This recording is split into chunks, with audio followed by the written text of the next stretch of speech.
और जलसों का नया स्पेल, पाकिस्तान तहरीक इंसाफ ने नया शेड्यूल जारी कर दिया। इमरान खान 17 शहरों में जाएंगे, अवाम का लहू गरमाएंगे। पहला जलसा इतवार 21 अगस्त को रावलपिंडी और दूसरा जलसा बुध 24 अगस्त को हरीपुर में होगा। 26 अगस्त जुमे के दिन मुल्क के सबसे बड़े शहर कराची में मैदान सजेगा। 27 अगस्त को सखर इमरान खान का इस्तकबाल करेगा। 28 अगस्त इतवार को पेशावर और 29 अगस्त पीर को जहलम में पावर शो होगा।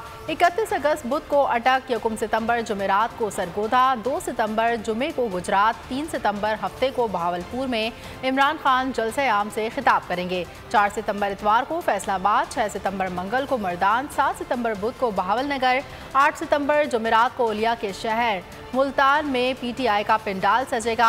9 सितंबर जुमे को शेखुपुरा और 10 सितंबर हफ्ते को गुजरावाला में तहरीक इंसाफ जलसा करेगी। इस पहल का आखिरी जलसा 11 सितंबर इतवार के दिन कोयटा में होगा।